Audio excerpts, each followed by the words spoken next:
I'll just speak in English. And I would like, after this song, which you may have picked up the chorus, which was repeating, we don't torture, we are a civilized nation. I would like to ask you to observe a minute of silence for almost 100 Palestinians killed and nearly 3,000 injured by live ammunition by the IDF, Israeli state, over the last 6 weeks during the Palestinians' rightful march to return for their land occupied by Israel. Can we have, please, a minute of silence?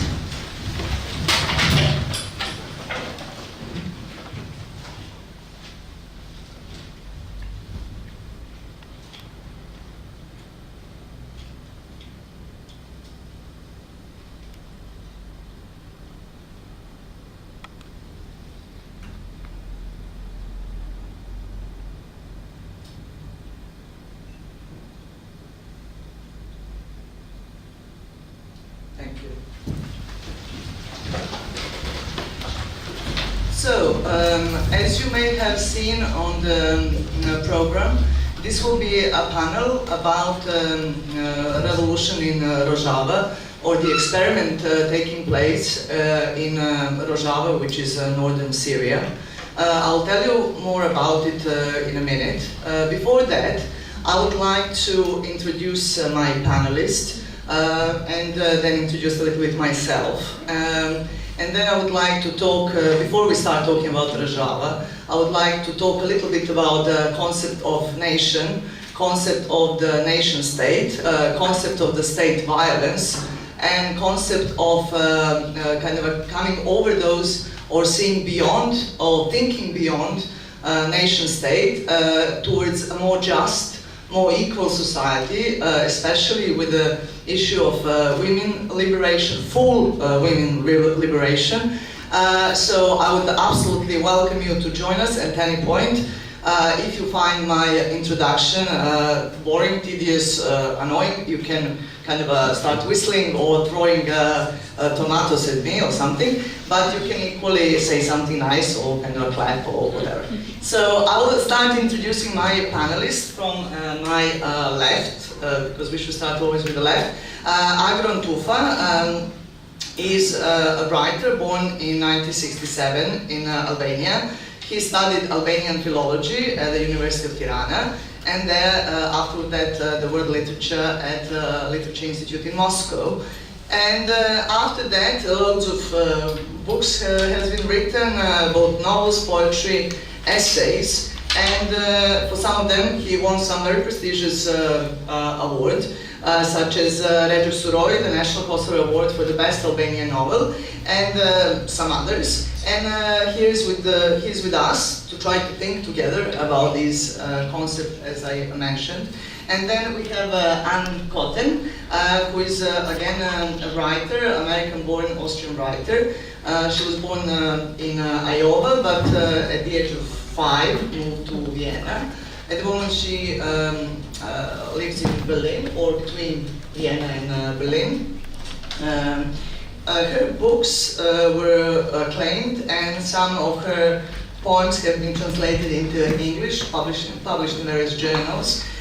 She also collaborated, she's not only doing with the text, but also with the visual art, and she collaborated with a visual artist recently in a book called I.Gj, containing original English poetry and film stills. And the latest one, book Ladder in Heaven, assembles all her work in English up to date, and that is, I think, it. Is it a good introduction? Huh? That's the English part, yeah. Yes, okay. And then I have on my right Tinka Kurti. She was born in Rojava, lives in Prishtina since she was 18. She studied journalism at the University of Prishtina, while also working as a journalist in several local media, including Koha Vision. And she's very active for the Referendosja, self-determination, and writes articles, poetry, and some of her work has been published in Kosovo on online media. Also on my left is Laura Huerga. She's founder and editor of Rayo Verde Editorial. She publishes books in Spanish and Catalan. She comes from Catalonia, and she actually did declare herself as coming from Catalonia, not from Spain. And some of the author's work published in that house are, for example, from the famous one, Alice Smith and Svetlana and some others. And she wrote 2 books for children, one essay about censorship and repression in Spain. So it will be very interesting to hear about it. And also, she speaks twice a month about feminist issue on Catalonia Radio. And again, very, very interesting and relevant for this panel.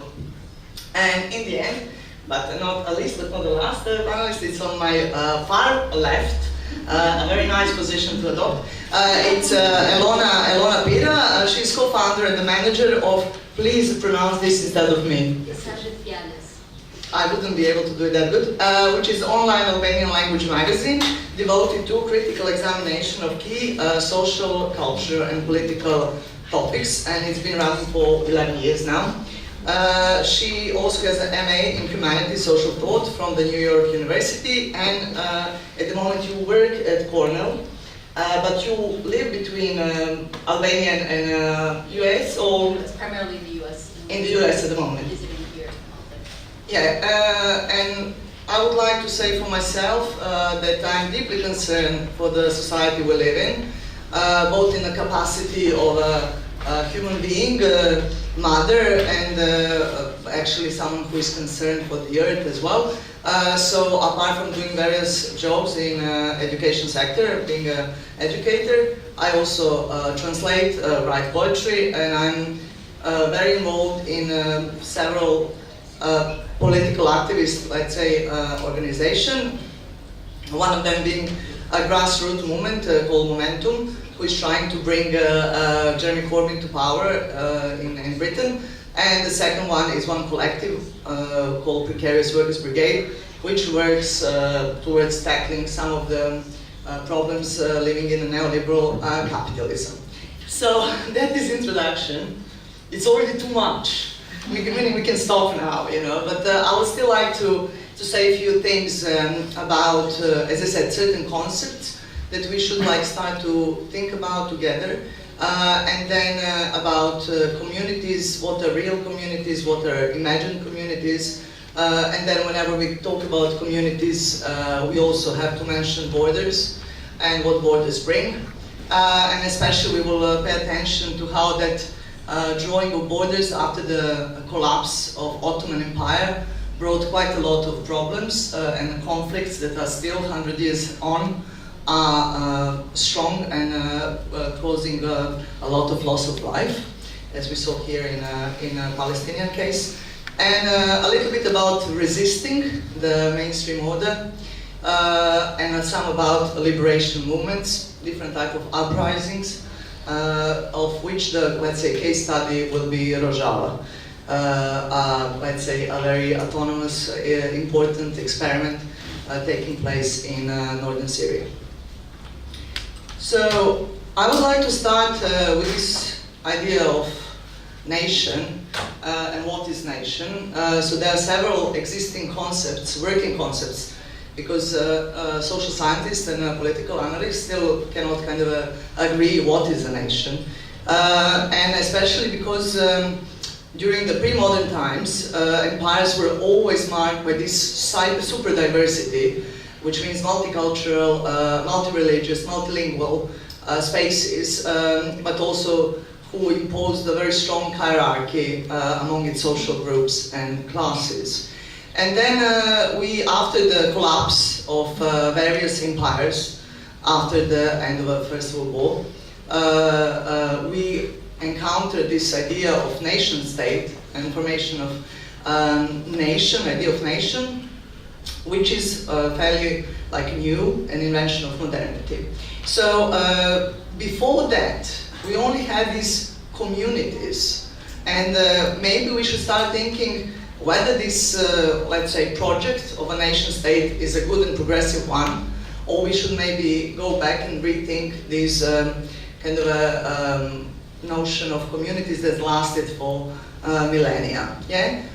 If we look at the German definition of a nation, it's very ethnic, and that's where I would like also to bring your attention. It's very ethnic because according to that, Volksgeist, the nation consists of all persons that share the same language and the habits and traditions, customs, and very often the same religion. So this essentialist version of a nation very quickly becomes very ethnocentric or racist. And this brings with it this identity, the national identity, that becomes more important than all other kind of aspects of our humanity, I'd say that. And the blood ties become much more important than, you know, living together with people who don't share blood with you. And I would also like to bring just one more thing about communities, and that is link between nation and community. It is the sociologist who is called Benedict Anderson. He said that all nations are actually imagined communities. So they're not actually real. They're something like almost like myths or fantasies that we start to believe in. Because it means that the people start identifying themselves with some common symbolic social groupings, and where history, of course, plays a big role, especially if it's involved a collective memory of some oppression. And now it's interesting to again mention oppression when we talk about this.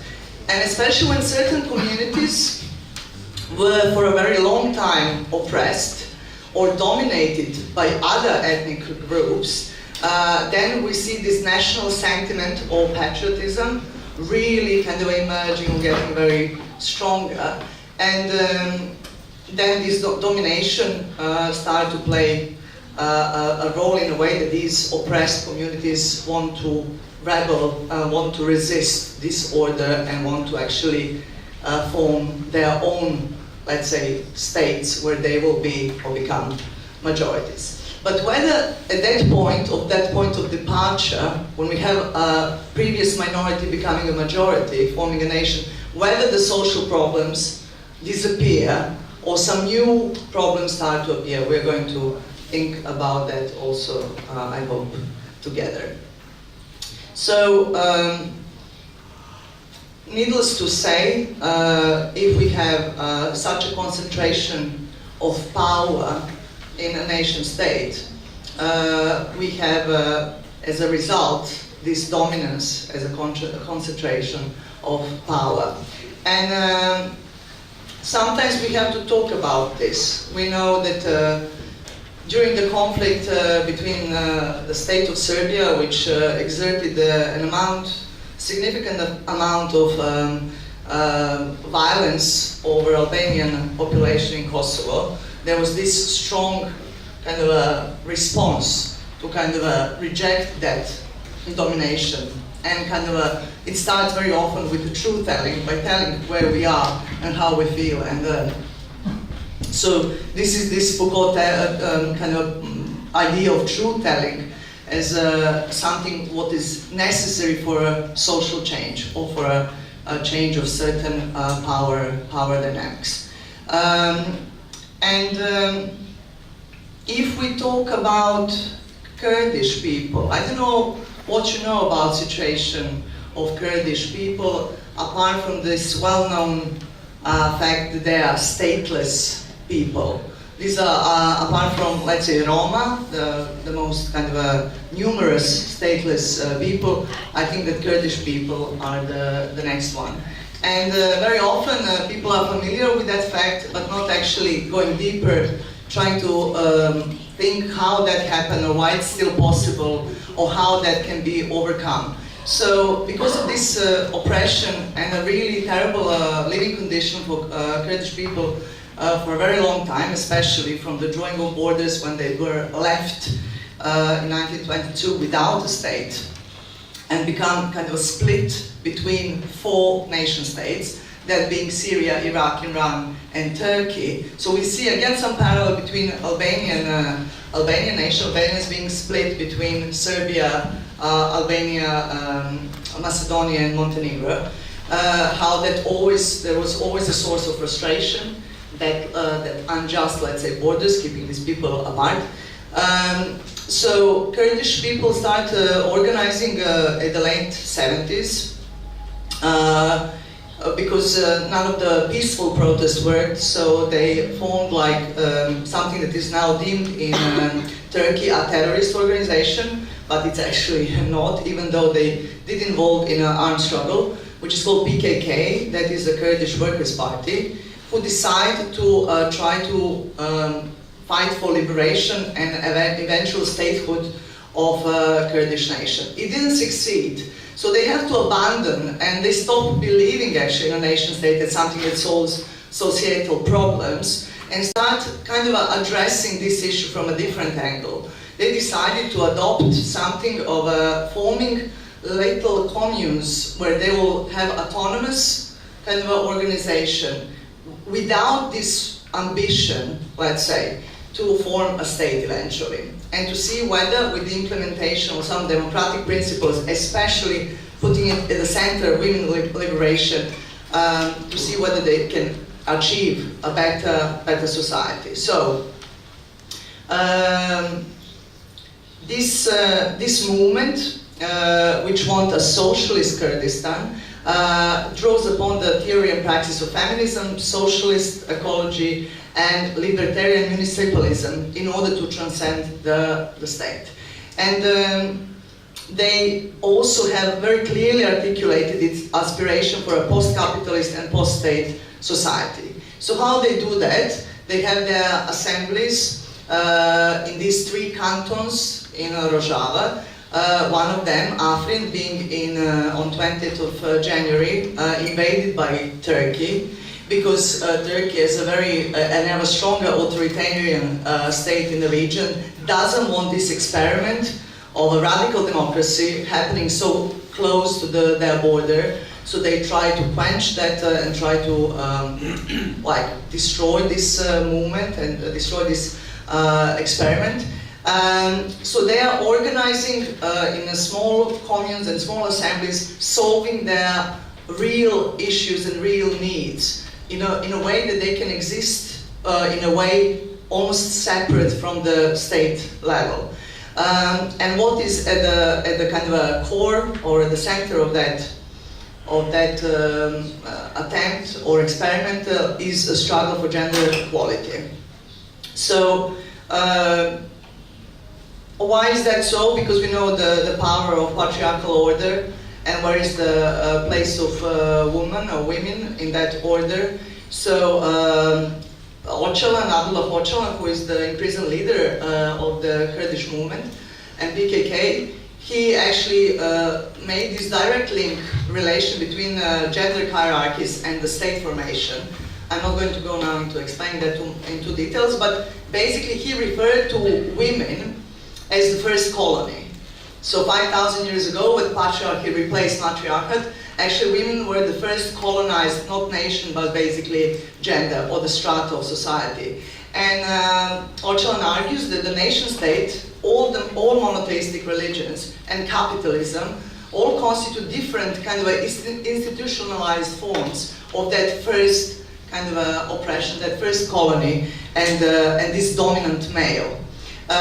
So, in a way, fighting these patriarchal social structures has to start with killing the dominant male, which means that it cannot become someone whose kind of importance supersedes women. They have to really, truly become equal. So we have to have kind of not only feminist movement constantly trying to kind of assert this right to be equal. We have to have a lot more done by male to kill this dominant male and to actually give up this entitlement that patriarchal order basically gave them on plate over the last millennia. So this is the only way that we can actually fight other struggles as well. Because, for example, we know that quite a lot of men, leftist men, or people on the left, fight